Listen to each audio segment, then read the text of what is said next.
All right, welcome everyone to our TASA 2020 Applied Sociology panel.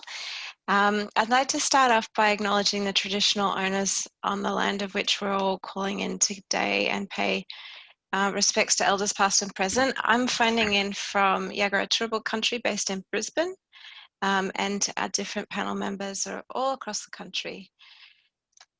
So today, this session has come from some monthly discussions that we've been having as a thematic group in general about sharing each other's works and I guess the value that applied sociology has in a broader professional context. And with the recent, changes to university fees and stress and all this sort of thing and general precarious climate for university staff, we were thinking maybe that we had some things from our experiences from our everyday type of work, which is in and outside of the academy, that might be of benefit to others.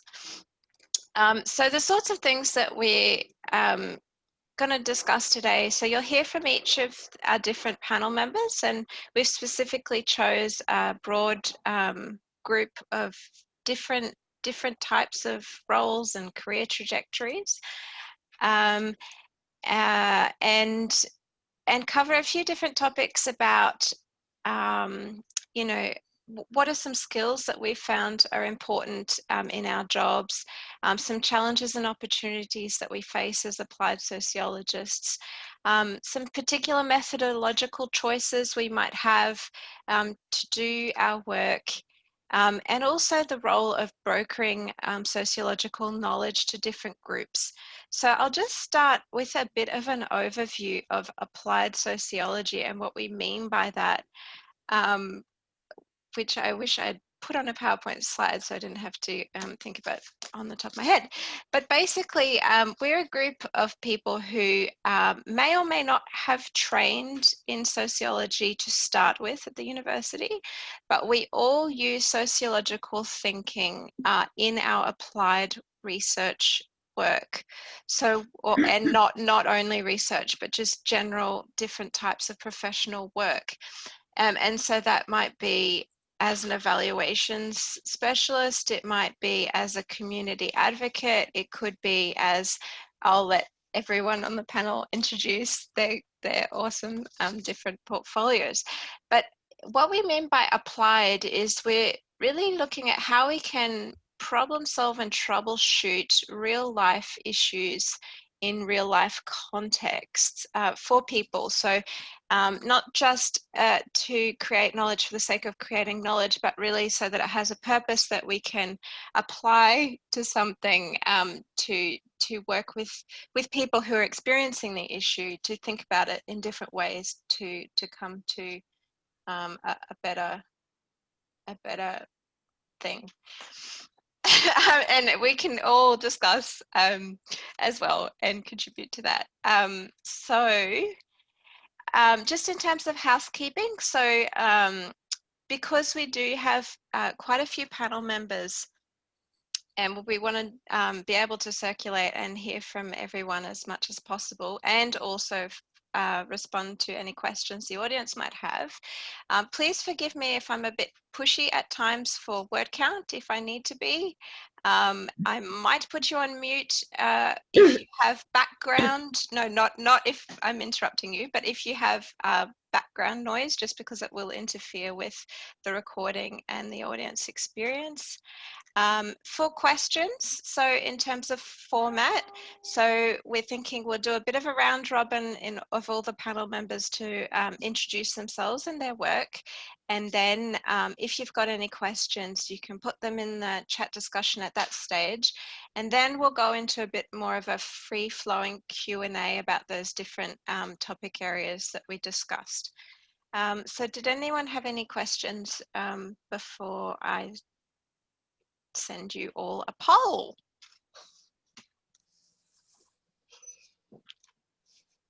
And if anyone's typing, forgive me if I don't give you enough time to type, feel free to enter. So I'm just going to launch a poll. It's just 3 simple questions just to give us a bit of an idea of, you know, who you are. Panel applied. Okay, it's in progress. So just about, you know, do you call yourself an applied sociologist? Why are you attending the session today? Do you currently work within the academy? So just to give us a bit of an idea of, you know, how we might pitch the Q&A and the general discussion and what might be of interest to you.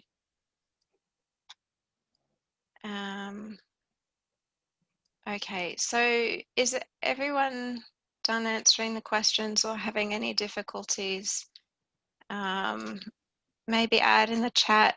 Oh, they're coming through. Okay, there's always a delay. Do you want presenters to answer? Yeah, you can answer if you want, because it's, you know, go for it.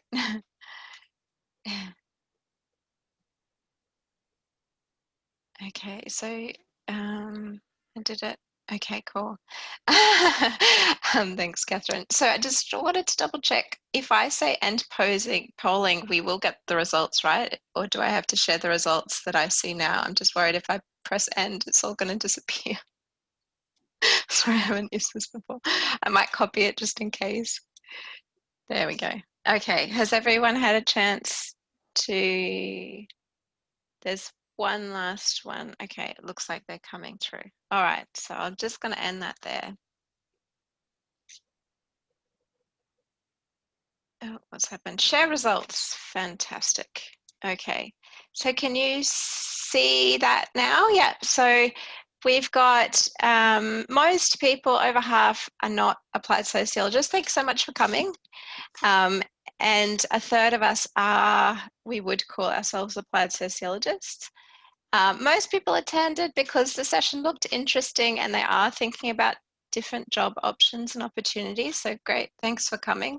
That's definitely why we put this together. My friend dragged me along. I put that because when you attend a conference, often that's actually what happens. You end up in sessions that you're not quite sure.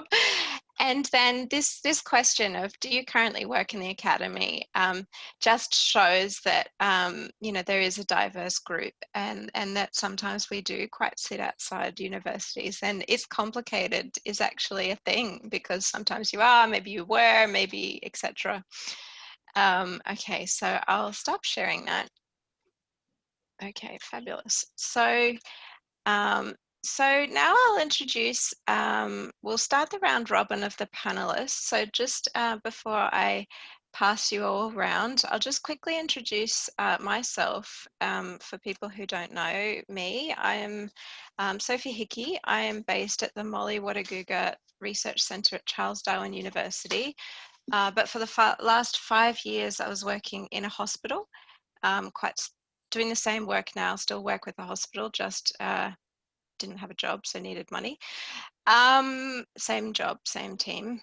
And I work with, in healthcare, in health service redesign. So working with hospitals and Aboriginal community controlled centres to basically work together to redesign models of maternity care or care pathways for Aboriginal and Torres Strait Islander people.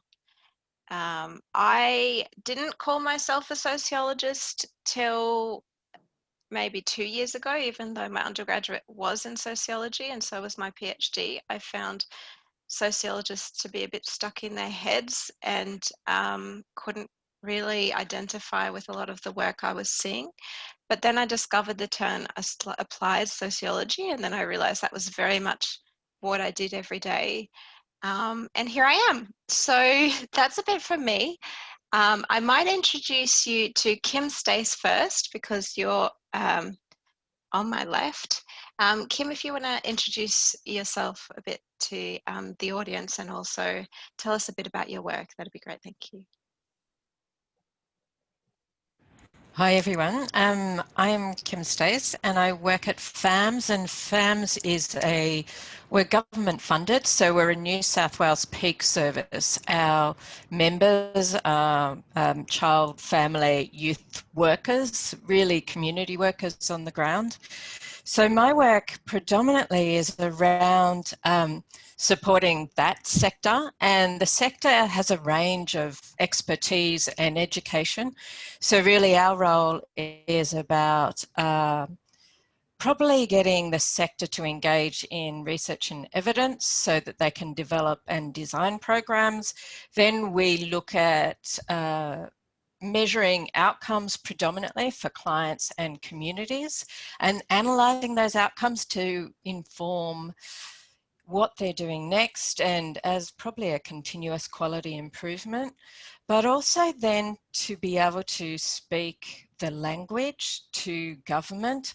I find that my role is often in translating concepts that government have, even something like outcomes and measuring outcomes. Everyone talks about an outcomes framework, but nobody really quite can explain how they do the work and how they measure the outcomes, and then how they analyse the outcomes and how they use those to inform practice. So really that's my role, and the applied really is in grounding people in opportunities to engage, I suppose, in research and evidence, and then to be able to analyse those outcomes and talk in a way where they can see the structural inequalities in the work that they're doing, and also the impact of that work on the one-on-one work that they do, or the group work that they do. So that's probably me. Thanks, Sophie. Awesome, thanks, Kim. Mithzay, did you want to go next? Okay, so hi everybody. My name is Mithzay Pomento. I live in Melbourne and I work independently, so I'm self-employed, and I work in the mental health and well-being sector. So I work particularly with counselling and training, so social skills, soft skills, and also through EAPs. I do corporate culture consulting. So there's sort of employee assistance programs. So we'll go in and have a look at anything that needs to happen within a company. So anything from counseling individuals to doing mediations, or anything that has to do with the culture within the organization. So I work a lot in the counseling sector. I work a lot with young people, so 16 to 28, dealing with issues of anxiety, social anxiety, suicide ideation, eating disorders, and their comorbidities. And so in that sense, sociology helps us unpack the context in which these things are happening, and how, sort of digital media, or sort of I've got a background in media before I did my sociology major, and then trained in counseling. And so we always kind of have a look at that, what are the influences, how are these things impacting, but also obviously each culture, each environment. And so we look at that to be able to help them find solutions that are applicable. It's not just about saying, hey, here's something that you can do, but does that something fit within the context of the culture that you find yourself in? The culture that's at school, which is different from the culture that's at home, which is different from the culture that's online, and so on and so forth. And so that's kind of in a nutshell what I do. Yeah, so that's how I use sociology in that environment. So that is considered clinical sociology, because it's focused in solving problems for mental health and well-being. Awesome. Is there Thank a you. way to turn the volume up? Because I could hardly hear. It might be on your computer, but I guess that's just a reminder to the panel members, if we can speak close or near our microphones, because it might vary a bit between us.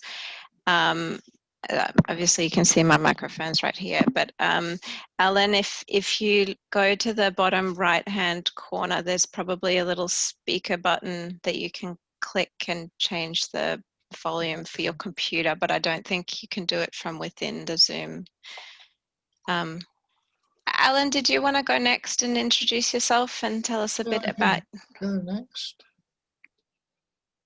I probably invented applied sociology in Australia.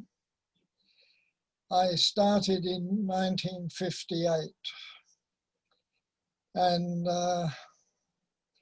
I was roundly abused by the academics for destroying the purity of sociology it wasn't something that you put outside. It only, the only way was to have pure theses done in universities. I took not the slightest bit of notice of them and continued and ran SANS in Victoria and for a long time, and did my work in industry, in all levels of public service, and non-profit organisations. In some cases, it was us deciding that something should be researched. One of those was the social effects of industrial accidents, which had never been studied anywhere in the world. And that brought massive changes to the rackets that have been worked by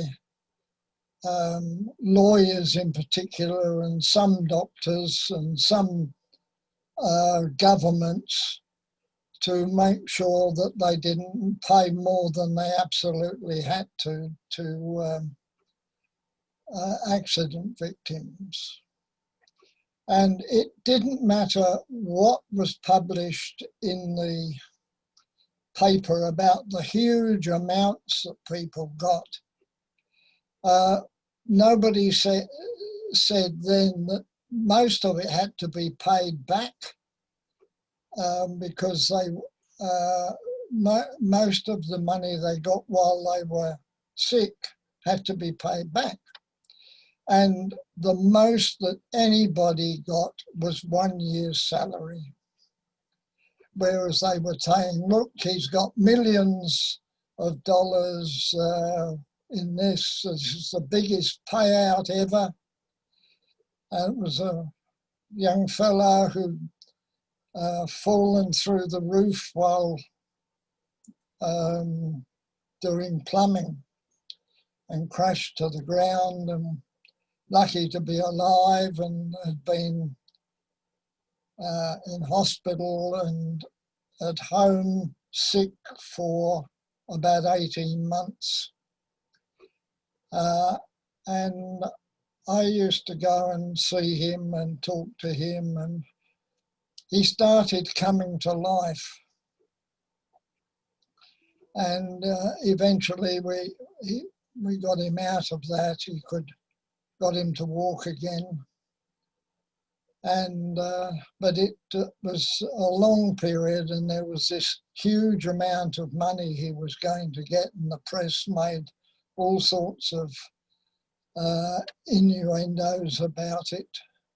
And in fact, as I say, all he got was a year's salary. But in the determining applied sociology as opposed to academic sociology, the academic side wants you to get to a theoretical finish, a new thesis, a new approach to something. But in an academic sense, it's somebody said that, Louis Koza, that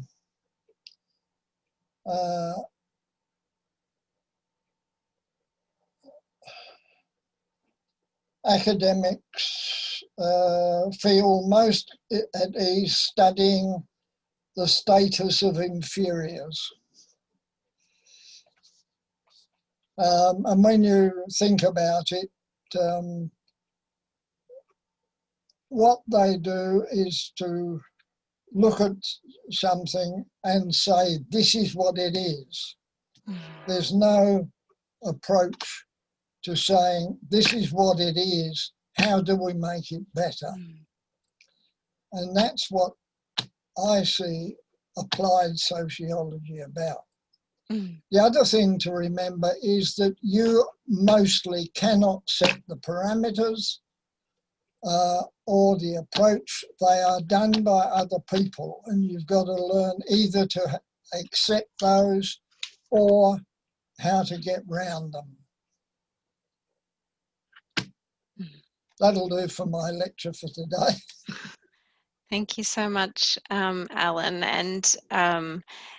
And you spoke of a really good applied example of your work. I noticed when I Googled you the other day, and I did look you up in the National Archives, the Library of Australia, you've written on every topic of society that exists. It's quite amazing. And when you think about, it's just quite amazing, and the benefit of those applied problem solving. Well, it was just what came along. Yeah. Thank you so much. I don't know whether it's still in existence, but one of the ways of getting contract money was that there was a book published annually which gave you all the places that would provide money for whatever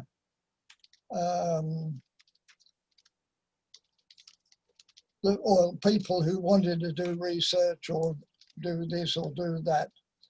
And, it was a book about that thick of places you could go to. It was competitive mostly. You had to have a good shot, but it could get you money to run a research program. Thanks, Alan. We might keep going around. Catherine, did you want to introduce yourself? Sure. So my name's Catherine Hastings. I've recently completed a PhD in sociology, although my undergraduate studies were more about social policy. Prior to my thesis and throughout it, I have maintained a consultancy where I have worked mostly for government and not-for-profits and small social enterprises. I also worked for a little bit of time through a research centre at UTS doing applied commercial projects. So I've done some bigger projects for government through that. But the work I really love is working with small organisations that are very connected to their communities, so local governments, social enterprises, community development organisations, to help collect and harness data to enable them to make better decisions and more informed decisions in their work. So I see it as being facilitating, a little bit about advising. And the fantastic thing for me is every new job, the content is different. The literature is different. The people, their context, the kinds of issues that they're dealing with, the kinds of problems that they are seeking to help solve or mediate are different. So it's an incredibly intellectually engaging way to work, to be what I call myself an applied social research and evaluation consultant. The purpose of the research that I do changes from being generating information in a very, I guess, slightly more academic way that's quite pure, to actually being quite judgmental about the information that I find in the context, because evaluation is ultimately about judgment and about understanding, what criteria you're going to value the evidence and how well it answers particular questions. So there's a real range of different skills that come into this kind of work, which suit my personality. I think, being able to communicate well, having a great sense of project management, being able to see to the core of what actually is the question that this organisation is asking, even if they can't articulate that, and then having that great experience of putting together the puzzle of, well, with this resource base that we have, people, money, time, for example, what is possible? What's the best way of combining all those elements to come the closest to providing the answers that this really engaged, interesting organisation needs in order to do the work that they do. And the final thing I'd say is, through this work, I've met the most extraordinary people, because they're doing amazing work. They're very engaged with what they do. They're very knowledgeable about what they do. They have extraordinary energy. And many of the people running these kinds of organisations are very charismatic and a pleasure to work with. And I've yet to meet someone in my applied work that I've actually struggled to work with. I've found them people that I've really grown from working with, as well as being able to give something back to them. So for me, it's a fantastic way of using my sociological knowledge and my methods training and my sort of, the inquiring, judgmental mind that you develop through doing sociological practice, sociological degrees, really, knowledge creation. That's me. Awesome, thanks, Catherine. I just have a public service announcement. So pretend you're in the conference room and someone's just opened the door and said, hey, can I just quickly speak to you all before we leave? Roger is doing just that. So Roger, Sienna and Keith will get to you in a second, but Roger, did you want to come and introduce yourself? Thank you, Sophie. My apologies for jumping the queue. I just have to get to another session. But I really quickly just wanted to introduce myself. So I'm Roger Patolny, and I'm the incoming public engagement executive for TASA Exec. And I thought I should definitely attend or drop in and say hello to this group because the applied sociology is now coming under this sort of large umbrella of public engagement. So I just want to say hi. I wanted to invite you, if you want to discuss any issues to do with public engagement, how TASA can more effectively engage with academics who aren't located in universities or, engage in research capacities, whatever, please just contact me. I'll be very happy to hear ideas and have chats, and that would be great. Thank you. That's all I want to say. Thank you. Awesome, thanks, Roger. Whoa, sorry, my dog. Sienna, did you want to go next? Sorry, yeah, just to explain, Roger has to go to another session at the same time, so thank you. All right, Sienna, sorry. Thanks, Sophie. Thanks, Roger. Hi, everyone. My name's Sienna. I am dialing in from Bidjigal country in Sydney, New South Wales. So it's nice to see everyone this afternoon. I'm a visual learner, so I'll see if I can share my screen with the presentation. Can everyone see that okay? See if I can full screen it. Okay, cool. So yeah, Sophie just wanted us to share a little bit about ourselves, and it's been really interesting to hear the diverse backgrounds that we all come from. I would probably describe myself as a qualitative researcher and also dabbling in facilitation. And where sociology has informed my work is really looking through a systems lens over the years and understanding how we exist within our broader contexts. So most of my work, professional work, has been in not-for-profits around community engagement, strategic planning with organizations who are looking to sort of change things up in their teams, and I've also done I've worked in initiatives to prevent gender-based violence, working with school communities, amplifying young women's rights, and looking at trauma-informed approaches. So I guess very diverse sort of subject matters, but all with a lens of, basically wanting to make the world a better place in the communities that we live in. At the moment, I've just recently joined the Immigration Advice and Rights Centre, which is a community legal centre. We're a statewide service in New South Wales, and we provide free legal advice and information to vulnerable migrant and refugee clients on different visa matters and things like that. So one of the things that I saw as a very applied aspect of sociology is really that engagement with community and understanding the lived experiences of people, not in a vacuum, but actually understanding how their experiences are impacted by policies, legislation, and different aspects of society, and what things may we want to be advocating for, both from a customer or client service perspective, but then also in that broader society and environment, what things need to change in that bigger picture as well. So in terms of describing my current job, again, as a visual learner, some of the things that I am involved with at the moment is basically doing a bit of scoping. So informal research, desktop research, and consulting with different stakeholders, service providers, building relationships. I think Catherine really mentioned being able to build good relationships with people. And yeah, it's definitely something that I've, really valued, building the relationship side of things, and how understanding things from a sociological lens can really support that as well.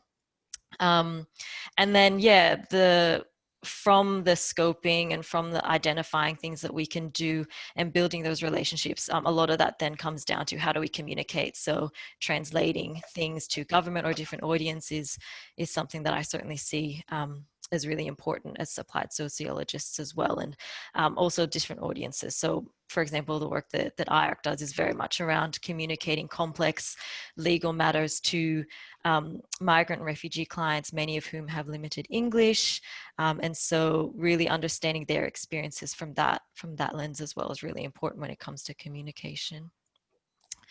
And yeah, happy to talk about this a bit later as well, but just a recent example of work that I've done was actually with Carers New South Wales, who's a peak body around supporting anyone in New South Wales who looks after a family member or a friend with a disability. And I was really lucky and privileged to be able to do a qualitative research project with young carers aged 16 to 25, and really looking at what are some of their experiences as young carers, and how can we, as service providers, as advocates, wanting to make systemic change as advocates, what can we learn from the people who these policies and services are actually trying to benefit? So this, I can send a link in the chat about some of those findings, really looking at how can we better communicate and engage young carers to access services, and then also we may talk about this throughout the session today, but how do we engage young people and perhaps either disadvantaged or quote unquote hard to reach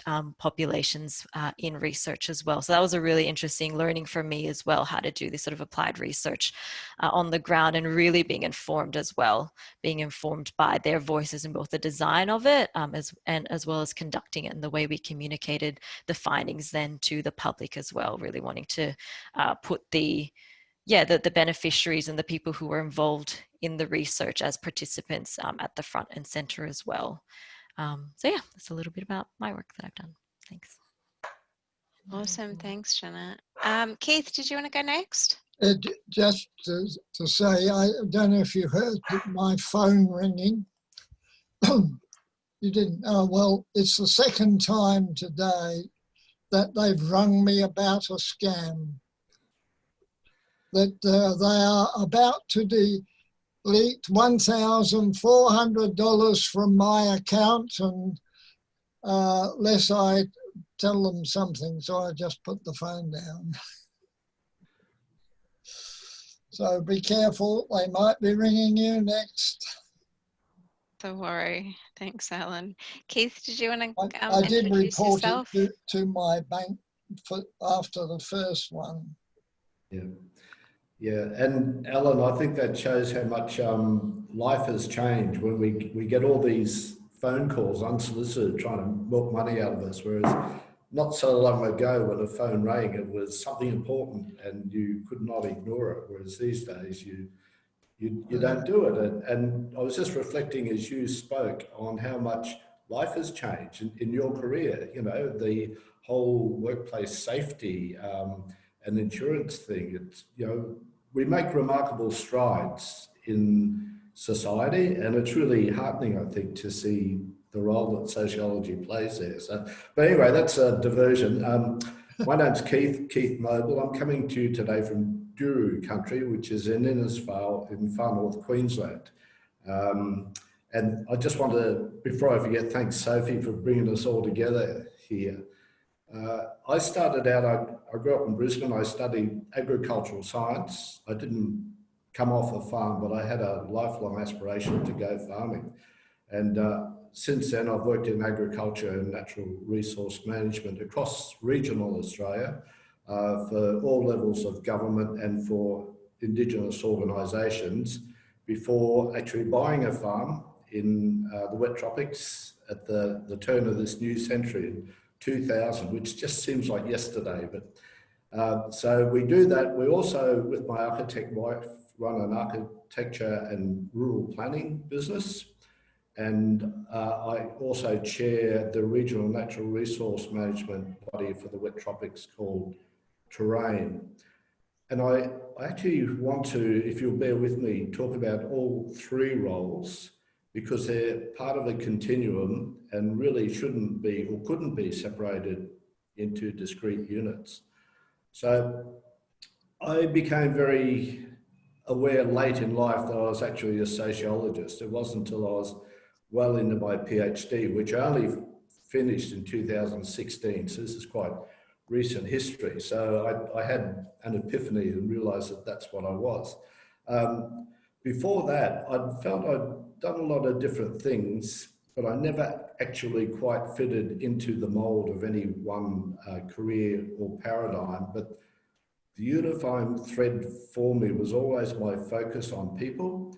And within agriculture and natural resource management, it's the human dimension of people and how they work in those fields. So in our current business with my architect partner, she considers the built environment and I consider the environment in which it is built, and that's the natural environment as well as the social environment. And with Terrain, the organisation, the Natural Resource Management Organisation, its focus is on the community living in and managing the landscape. So it's not restricted to the farming or productive environment. It's not restricted to the conservation environment. Its focus is on the whole of landscape approach, but specifically giving voice to the people who live there and respecting their hard-won experience and their right to have a say in how their landscapes are managed. And that's particularly important here in Northern Australia with First Nations people and the opportunity we have to incorporate their thousands of years of close understanding of landscapes with how we manage in a modern era. And we have a lot to learn. And it's a really exciting field to be involved in. So I suppose it was reassuring to me to find that my interest in people was an actual career. And what that did to me is that it was like taking the blinkers off, and I discovered a whole wealth of literature and methodologies and just understanding that I've really enjoyed the last few years since I've had that realization. But as far as examples of recent work, I just want to speak about a couple. And while our architecture work and planning work is mostly on remote Indigenous communities, we are seeing that cultural awareness becoming more and more centre stage in large projects. So recently, with an international studio, we completed the Townsville Health and Hospital Service Master Plan review. And what we did, we provided a local context and understanding of life in the tropics and how to design for it. And also the importance of Townsville's hospital to all North Queensland Aboriginal and Torres Strait Islander communities, because it is the only tertiary hospital in Northern Australia. And a little bit more specifically, there's a creek that runs through the middle of the Townsville Hospital, and before the master plan, the management view of it was as a natural hazard that required extensive and expensive retaining walls. Through our consultation and work with Bindal traditional owners, we identified multiple commercial and cultural opportunities for those people, and we transformed the hospital view from this creek being a natural hazard to recognising their role as custodians of an important natural asset that actually provide opportunities for visitors, client and staff interaction with the natural environment, which is increasingly recognised as contributing to physical well-being and health outcomes. So just working through the questions you set for us, Sophie, why I do what I do. I actually don't feel I had a choice. I've always been interested in the space between the defined disciplines, because I think it is this space that actually generates the innovation and understanding. And one skill I don't think you could do without, particularly in my role, is never operate in silos and to look for the synergies and overlap. And while you're doing it, to be interested and to look interested and to keep your eyes open and always allow plenty of time for reflection. Thanks, Sophie. Awesome, thanks so much. So we've now heard from all of our panel members. Yes, haven't forgotten someone. You've moved around on the screen. And so just before we go on to the other questions that we had prepared, is there any organic questions coming from the audience that you're just burning to ask us? As you've heard, we're a very diverse group, whether it's our topic areas or our trajectories. Feel free just to pop it in the chat as well at any time. So, I mean, given that when we ran the polls today, there were quite a few people who did come to this session because they were interested in exploring maybe other types of job opportunities so maybe one question to open up is about your experiences with employment. So some of you are self-employed, some of you are based at universities. How do you navigate that in terms of finding a job? What might be one way, before we get into the skills you might need, etc.? How might our audience members even start thinking of approaching to find new jobs? Panel members, if you want to just jump in as you wish. I'll start if you like, Sophie. Pretty much most of my work has been short-term contracts. And so the first thing I'd say is that if that is a road that you're interested in going down, you have to be kind of comfortable with that and comfortable with both the flexibility, which I see as a real positive, but also the slight element of risk and uncertainty that goes along with it. And things build, and it really is about relationships. So I've sometimes applied for work because someone has advertised an expression of interest or some other kind of opportunity, which I've applied for, sent in a tender for, whatever. But a lot of my work has come through word of mouth, through connections I've made with people on previous jobs, by going to conferences, for example. My first job that I ever had in evaluation was because I was talking to the sister of an ex-flatmate who was working for an organisation who was talking to me about the difficulty she was having because she had almost no money for this particular project, but a proportion of it had to be spent on evaluation. And where was I going to find someone to do an evaluation job for $5,000? And I'm like, hello, I've just done a subject on evaluation as part of my master's and blah, blah, and that just carried on. So I think the consultancy world, for better or worse, you've got to be able to just talk the talk, listen to things, jump on them, know what you're capable of and be able to be honest about that with people. So there's been jobs that I've done where I've said, look, this is what I bring, this is what I don't have, but I will be honest with you about the process, and establishing the kind of relationships where you can embody the consultant, but not in a way that, excuse my French, is just bullshit. Like I think those things mean that you keep getting work. Well, that's been my experience at least. Yeah. That people trust you and they know that you'll deliver, and they tell people and they recommend you and they keep employing you to do different projects over time, and that's where the work comes from. So Sienna, it was interesting hearing that you're now at IARC, because community legal centres, I've done so much work for community legal centres because one community legal centre employs you and suddenly the peak body hears about you and they want you to do some data work, and then because you've done that and you've appeared on someone's YouTube video or gone to a conference and talked about it, then someone else says, oh, how do you, I can't deal with ABS data. Can you download this stuff for me? And it's like, yeah, no, absolutely. So it's sort of this thing of being flexible, taking opportunities, and I think also just having the kind of personality where you're happy to stand up and go, oh yeah, no, I can have a go at that. That's, yeah, absolutely. And be able to answer the questions people are actually asking. So have that sort of, but I would say from my perspective, there's a lot of work out there. You just have to be, if you're happy to have the flexibility of short-term contracts, you will have a full dance card if you're good at what you do. Thanks, Catherine. I'm sure because there are some quite a few of the panel members who are self-employed and business or consultant owners, I'd be interested to hear from you about that. But just to give a diverse perspective, I'm assuming, Kim, you aren't a consultant. What would be your approach to get a type of job like yours?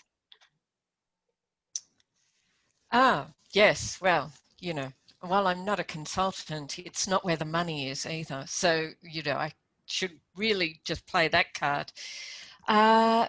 Really, I started on the ground and started at a local community organisation in my own community.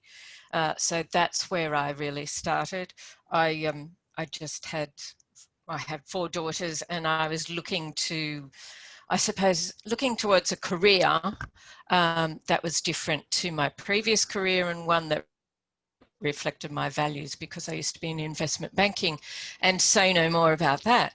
However, that's really where I started, and that's where, shortly after doing a sociology degree, so that is where I really started measuring and evaluating and engaging in evidence, and finding that it really wasn't something that was natural for a lot of community workers. It wasn't necessarily something that was taught. They were really a lot of them were really about, great, we've got to this end of this program and we need to evaluate it, so let's write a survey, rather than design a program actually around the evidence and test the evidence in the program. So it really opened my eyes to both the education, the differing education, especially of a small community-based organisation. Some of the larger organisations have their own research units, and they definitely engage in a lot of research, whereas the small organisations are so busy and so run off their feet and so operating on an oily rag that, you know, delivering the service is really just about doing the job, and they deal with whoever walks in the door. So working at a peak, I then had the opportunity to work with all of those smaller organisations, community-based organisations, to then a New South Wales peak, still funded by the government. We're still funded by the Department of Communities and Justice to work with the sector. But yes, it's quite fulfilling in that you're working, like Catherine said, with a diverse range of people, and possibly we do.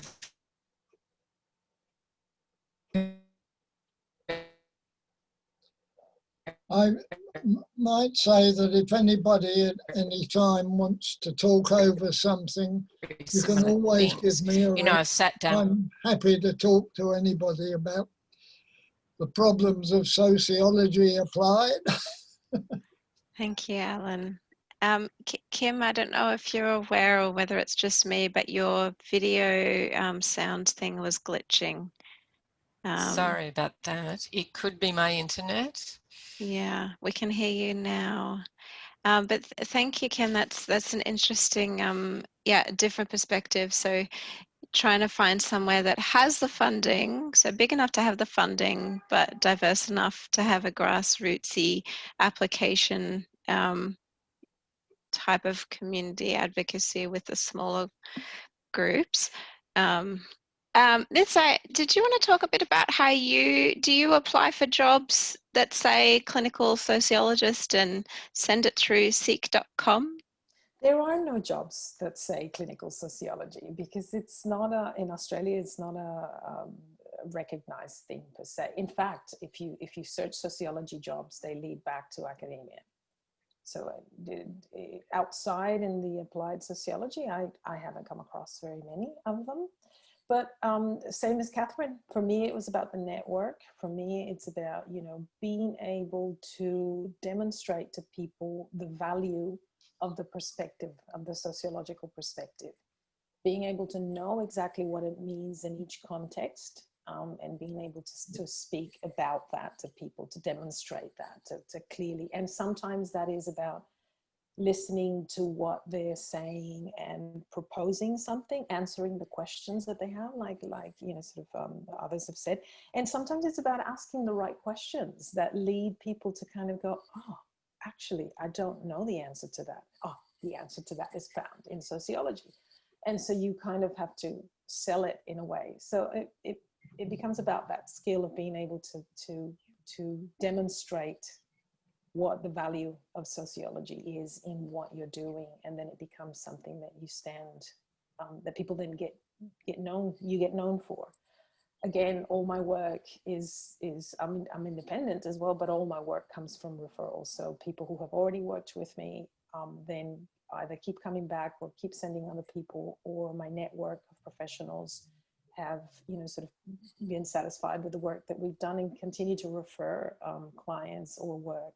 The EAPs that I work with, I've been working with them for years, and we continue to bring work. So yeah, it's about that. I think it's about building that relationship and demonstrating, you know, the value in that. Mm-hmm. I might invite Gabby Zizzo in the chats. You've been quite active. I'm wondering if there's something that you just want to throw to the group to share this conversation with everyone. If not, that's fine. I don't want to put you on the spot, but we're happy to interact. I'm sorry, I don't have my video on. That's fine. Yeah, I'm just actually in between jobs at the moment and cleaning out my office, and it's a disaster. So I don't want to expose everyone to that. Yeah, look, I guess the point is that, you know, in my most recent experience, I've, you know, gone from 3 months, 6 months, another 2 months, couple of weeks here, and I've basically been sustaining myself in 2020 off of that approach. And look, I agree with you, Catherine. I think my networks have been really productive for me. I mean, in the last month, I've been able to get 3 job interviews. I've been offered a job at a past workplace. You know, we've put in grants and things. I've just really come to the realization that I'm so tired of this approach to always thinking about my security rather than focusing on my work. And I really think that only means that I end up putting 80% of my effort into my work, or not even 80, I think that's generous, probably end up spending a lot of my time during the week focusing on what might I need to do to make this relationship stronger, to secure something, you know, 6 months down the track. So I've always got one eye on the future me, rather than really just putting effort into what I'm doing at that time. And I think I feel like I can't deliver quality work because I'm always got one eye wondering. Mm-hmm. And I've had some discussions with some wonderful women mentors that I have in academia, and they've really started having these really open discussions with me about people who have trauma histories and how this insecurity it ends up just refueling this cycle of insecurity and not knowing and fight or flight. And, you know, so we end up with these high cortisol levels because we're so stressed out because of, you know, our bodies are constantly responding to this precarity. Even though we don't feel stressed, our bodies feel it. So, yeah, I guess that's where my flurry of texting and typing was really coming from. Yeah. And sorry, is it Gabby? Yes. Yes. Sorry, it's hard to guess from your handle. I think your experience is becoming more and more common. So I think thanks for sharing that with us, because that's really what we're sensing across the discipline, or across, I guess, the university sector and non-university sectors alike. Did one of the panel members, or maybe someone from the audience, want to maybe give some advice for someone in Gabby's position about, so if the kind of on the run trying to find contract to contract is just not working right now? Keith, did you want to go? What might be some ways of getting around or through this? Look, it's I can't really give hard advice there, but I was just reflecting as you were speaking, Gabby, on a couple of things that have happened in the last 2 days. And one is the number of deaths of delivery drivers in Sydney that have happened, and they're classed as independent operators, and so they're given no training, they're given no protective equipment, they're just cast out there, and the demand is there, and they're expected to sort it all out. And that flowed on from a conversation I was having yesterday with people about the emergence of renewable energy jobs in Townsville and how they are viewed in comparison to the mining sector jobs, which are high profile, heavily unionised, well protected, well paid. And the renewable energy is a fast growing sector, and there's huge potential there, but it's not viewed as a career because it hasn't sort of formalized. And I think this is a real issue for people like yourself who effectively your career is developing within the gig economy mindset. Some of the earlier discussion that, from Sienna and from Catherine talking about the value of networks and knowing people, it's really hard to build those networks up when you're just jumping from job to job through no choice of your own. How do you build that career? Like I talked about the position I'm in these days, but I had 20 years working for governments and organisations that gave me established networks, that gave me the ability to put a bit of money aside and to plan my life and have a bit of control over it. And I think it is we're just becoming aware of the ramifications of this gig economy across society and how it's going to be dealt with. And then I think about what Alan said about how much work was put in 60 years ago into formalising responsibility in industrial situations. It's almost like we're going backwards in some ways, and I don't have issues, but I feel sorry for you. It's a terrible position to be in. I really don't have any clear advice, except I think there's growing community awareness of the problem, and that's the first precursor for getting something done about it. Thanks, Keith. Maybe I want to pick up on one point. So we've talked about networking as an important resource and a skill as applied sociologists or people thinking of diversifying. So maybe one question is, what happens if you're an introvert and that's very challenging for you? Particularly with everyone being online. For me personally, in terms of networking, the fact that I've been sitting at my kitchen table all year has forced me to join online international networks. And that's given me a range of random opportunities that I didn't have last year. I do call myself an introvert, even though you wouldn't guess if I'm chairing a panel. It's actually really exhausting, but yeah, so what would be some ways that you, because at conferences, for example, are one way where you meet like-minded people and there might be many sociologists are introvert. It's funny, isn't it? We study people, but from it's because of that quietness that we're sitting sort of on the sidelines observing people. We like to sit back and observe. That's what the introvert does. Yeah. So maybe before we go on to some of the other topics, there may be some specifically about networking, some introvert friendly, highly effective suggestions for people like Gabby maybe to be exploring new networks. To me, sometimes it's about reaching out and having that conversation. I think part of the reason with introversion is that it requires a high level of energy to be social, to engage with other people, and so that kind of, it's like a people drain, which is the reason why you kind of avoid it.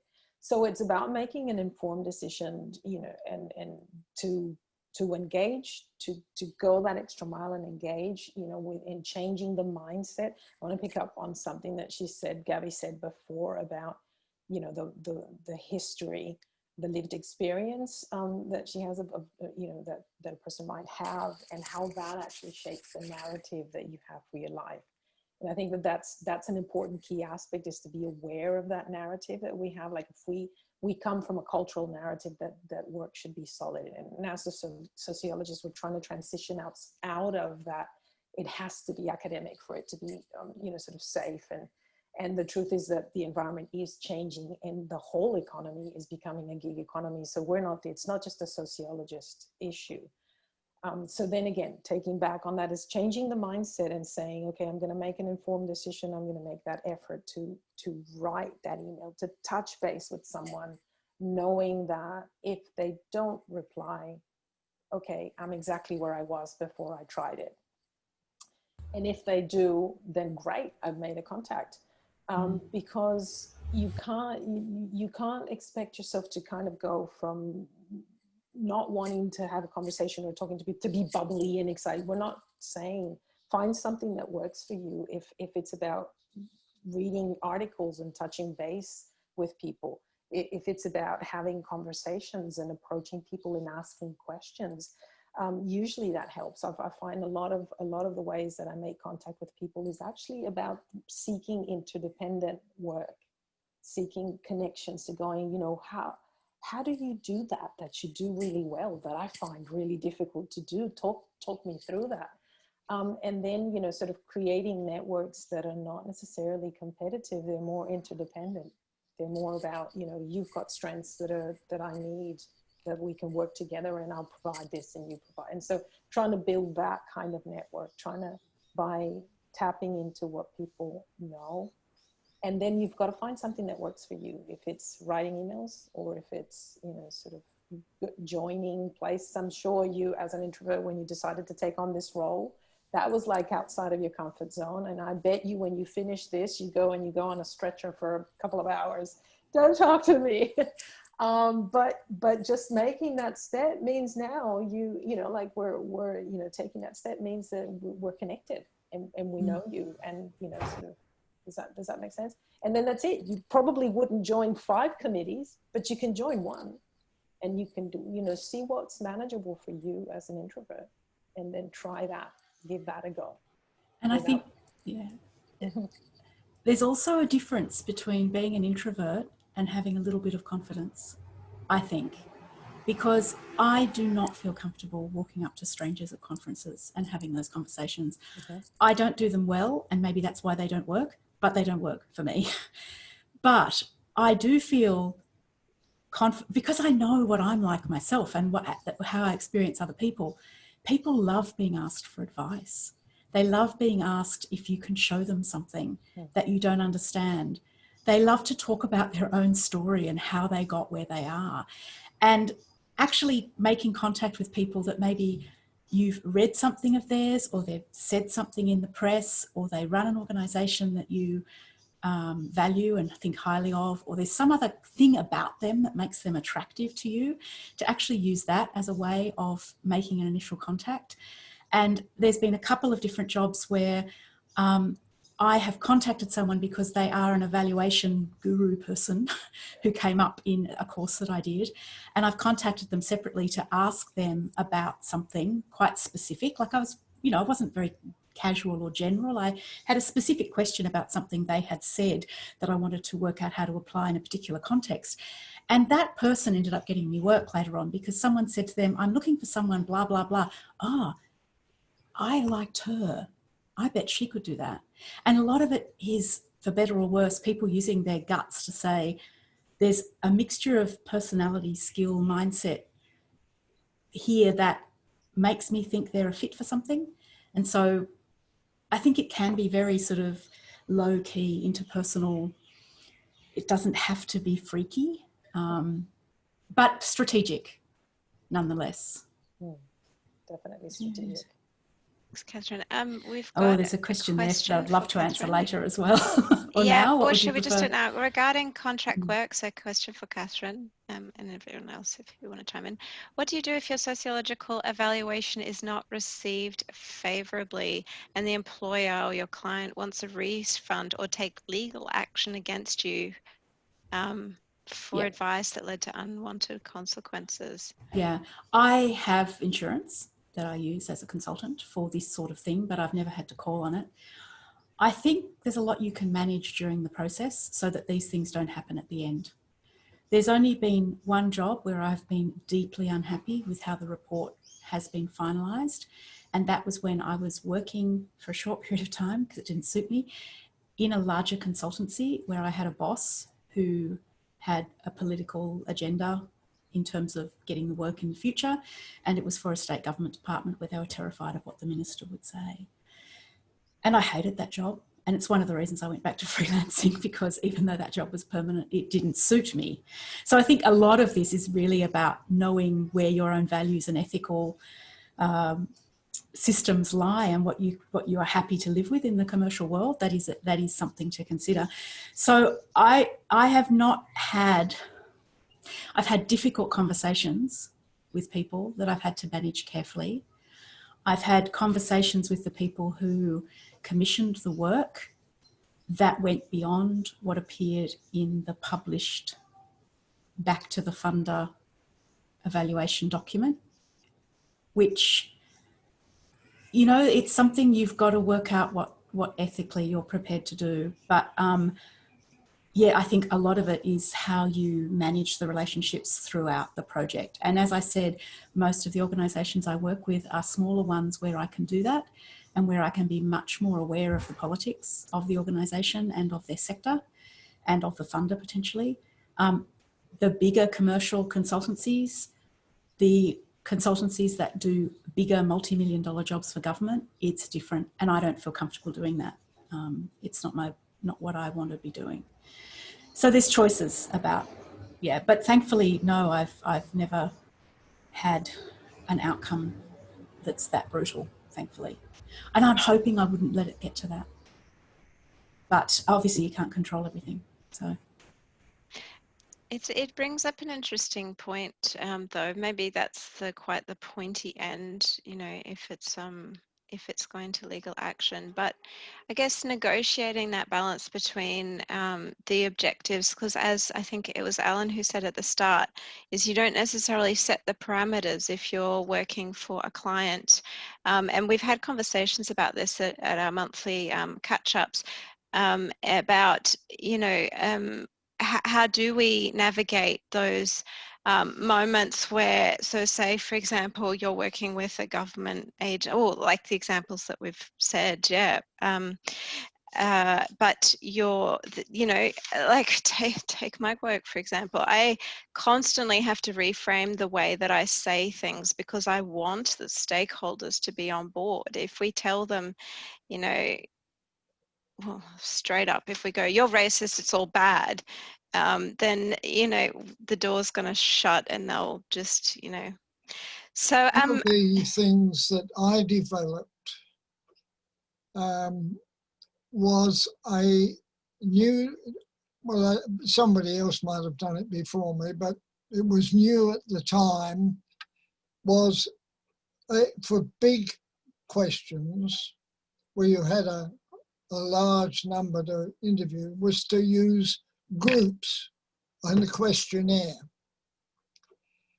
And it was amazing what came out that was different to the usual questionnaire. Here's a questionnaire, fill it in now, thank you, goodbye. You've got nothing. What these people would say was, how the hell can I answer that question? I've never thought about it. Come back next week and I'll tell you what I think about it. And in fact, this went over two sessions. And in fact, that's what happened. When I would arrive at the second session, there would be a queue of people wanting to say, what I wrote on the thing, on this question, I've thought about, I don't think that, this is what I think about it. And so often questionnaires assume that I wrote it, I know what it's all about, I'm the one who's saying what's right and wrong, whereas the people out there might not never have looked at the issues that you're talking about, that you've spent 6 months fiddling with. And you expect them to answer immediately the right answer for you. But if you use it, you've got to not expect that you know what the total answer is going to be, because I can assure you you'll get a different one. But you'll also find out things that neither you nor anybody else knew was going on. Definitely. Because you had the questionnaire session and the second one. In one of them, where there'd been a group of social workers and female solicitors and so forth, at the second session, they told me how they had established an entirely different society within the community that nobody else knew about. They all had children. You allowed a man in to be your partner for 12 months, and then you kicked him out again. You preferred to get married men because you could get rid of them easier than you could get rid of single men. And they had a whole lot of values and systems that nobody else knew anything about, or as far as I know, had ever used. And I was backed up by this. I was talking about it some years later. And a woman came up to me afterwards and said, that's what it was all about. My husband was the doctor to this group. It's amazing what you can find if you don't keep on with a certain approach. Thanks, Alan. I got a phone call from a minister one night, well, his secretary said, the minister wants to talk to you. Can you be in Canberra at 10 o'clock tomorrow morning? Huh? So I said, oh, yeah, all right. I got there, found his office, and she said, go in, he's expecting you. So I opened the door. He says, quick, shut the door. Bang. Said, I can't trust any bugger around here. Tell me what to do about this. That's how the government works. Gosh. Thanks, Alan. Maybe that's a good segue into skills and methodological choices. Alan, you were talking about doing the questionnaires and different goes and giving people a chance to think about certain questions. Sienna, did you want to talk about the different methods you use? Because because I know that they're interesting. Biased. Sure. So yeah, I mean, so I mainly just do qualitative. Well, I do qualitative research, and so one of the interesting things about that that project with Carers New South Wales. And just on that note as well, Gabby, that was I think it was like a 9-month contract. So looking at, I guess, in terms of methodology, looking at the scope of the project and how big it is as well. But there are also a lot of 9 to 12-month contracts as well available out there. So yeah, it's interesting that even during COVID, there are still a few research roles out on ethical jobs and things like that. Yeah, just wanted to mention that before I forget. But yeah, with that particular research, we really wanted to make sure that you know, the methods that we chose was something that was going to be accessible to young people with very limited time and very, I suppose, very different life stages as well. You know, interviewing someone who's 16 versus someone who is almost 26, wanting to cater to that as well. So I guess keeping in mind the audience and the target group, which is, I guess, you know, very typical of research in general. But I think one thing that I was proud of with that project was being able to have an advisory group that included academics, service providers, and also some young people looking at, well, what is it that we want to know, and what is the best way to find that information and generate that data. And so, yeah, we ended up going with a mix of interviews and focus groups. And it was actually during the height of COVID. So we were meant to do a lot of outreach and going out to universities and different community days and things like that, and it all shut down.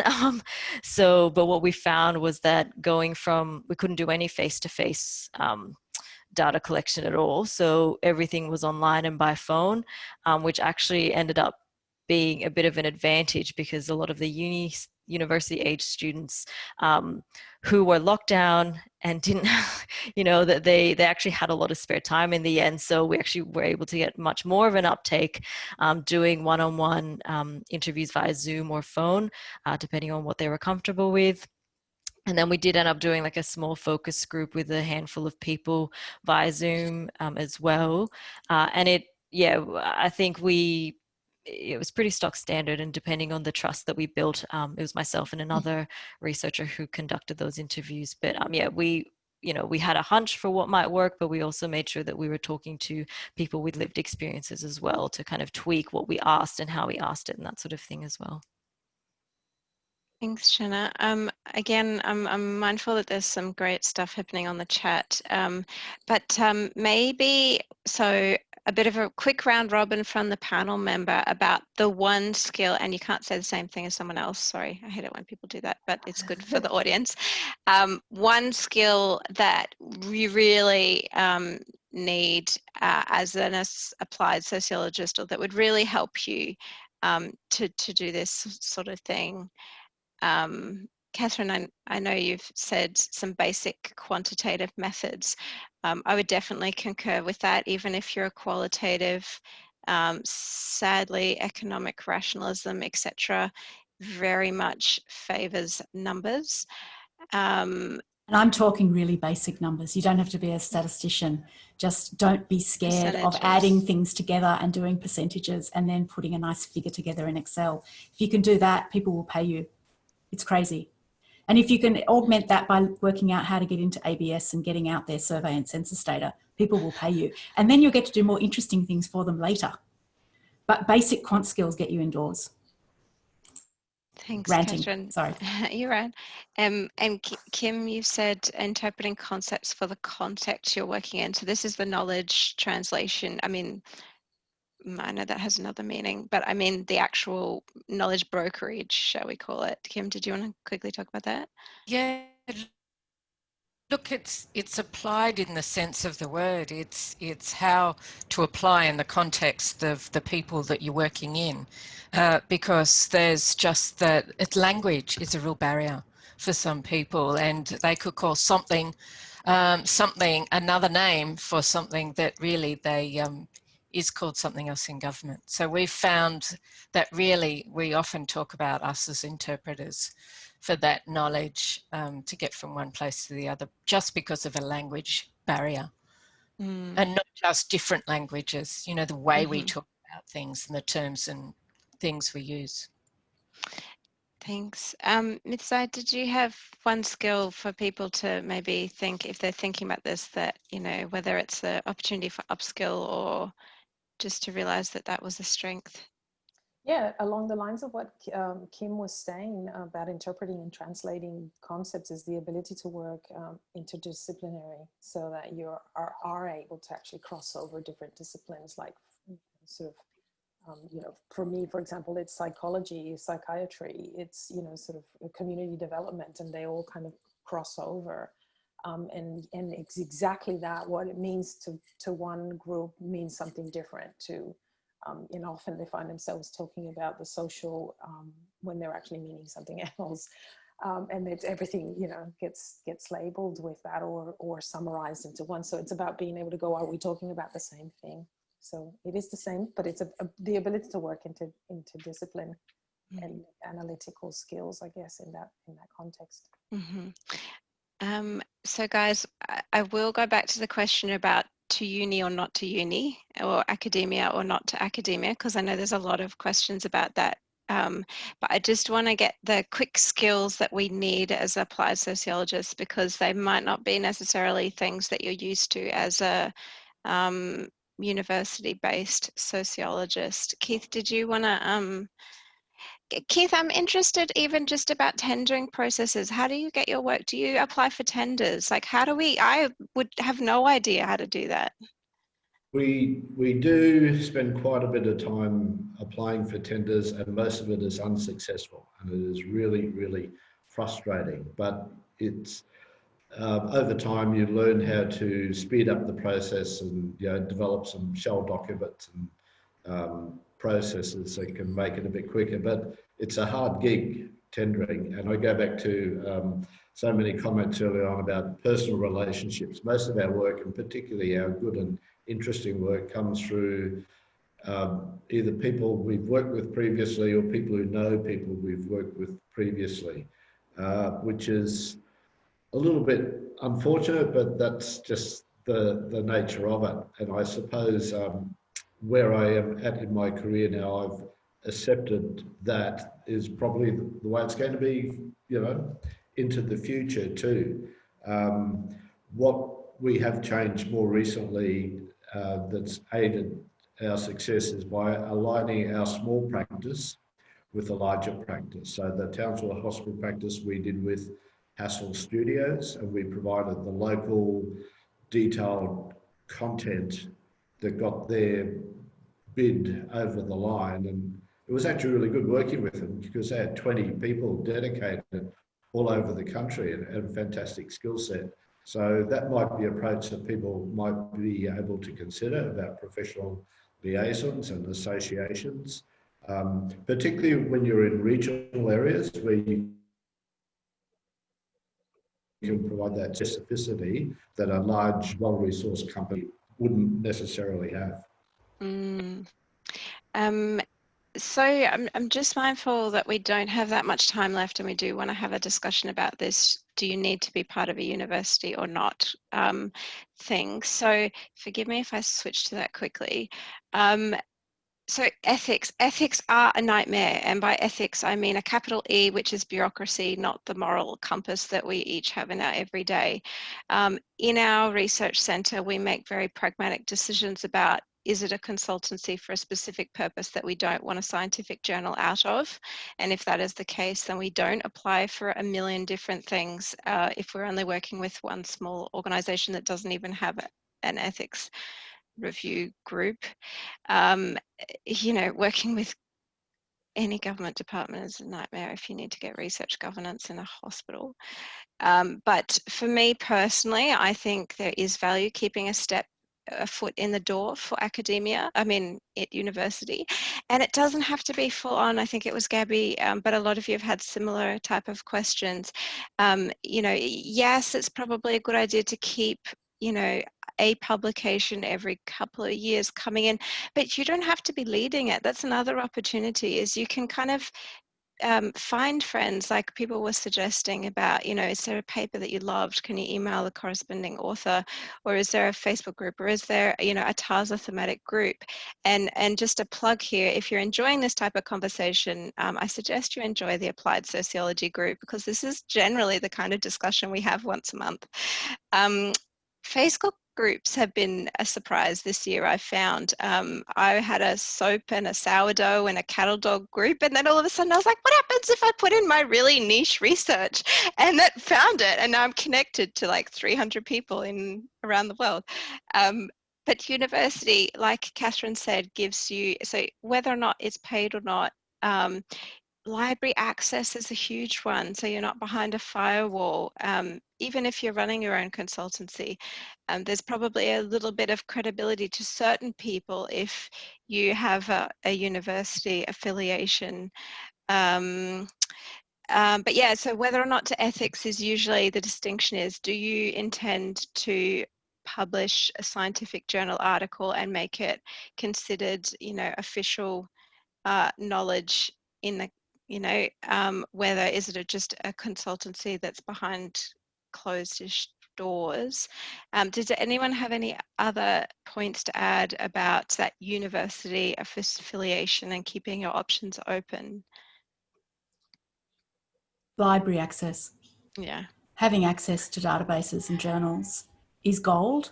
And as long as you can keep finding ways of doing that, it will make your life easier, which is why, if you're not actually studying or not teaching a bit part-time or something else that keeps you on their list, if you've got a friendly person within a department and you can talk to them about some kind of adjunct role, it actually brings them a lot of benefits, particularly if you are actually publishing, because they get brownie points and they don't have to pay you, for better or worse, So if you're getting enough out of it that you feel happy with that, then that compromise, then that's worth doing as well, or worth investigating, I think. There's a lot you can get from that.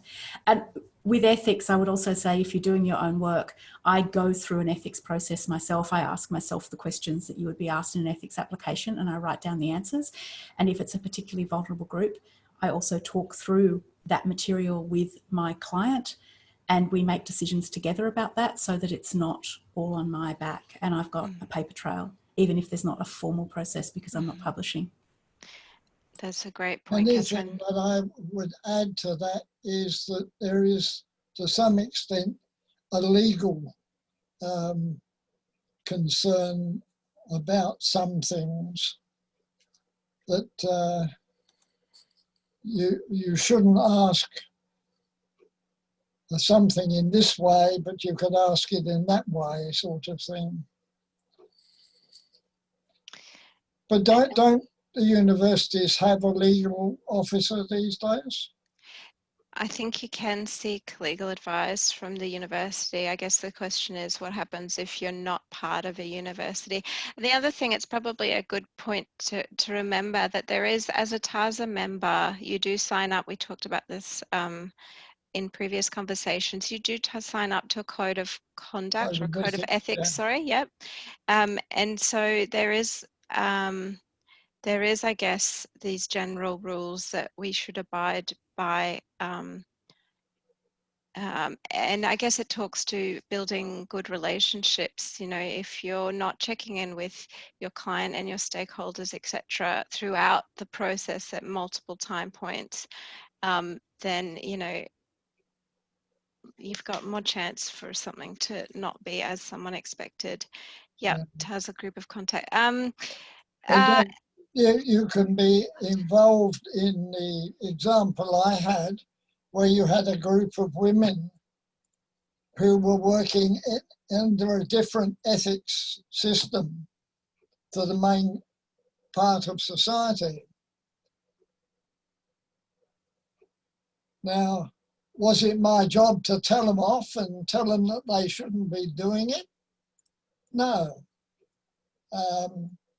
My job was simply to record it. Thanks, Alan. We've got 1 minute left, guys. So just, oh gosh, and they're all going to flood. Like I said, if there's lots of unresolved questions, please just join the TASA group. I'm pretty sure it's free to join. the thematic group. Just flick me an email if it becomes too complicated. My details are not there, but you can, there's the Twitter up there. Wait, sorry. Up there, you can always direct message me on Twitter, or sophie.hickey@cdu.edu.au. Free to join for TASA members. Cool. On Twitter.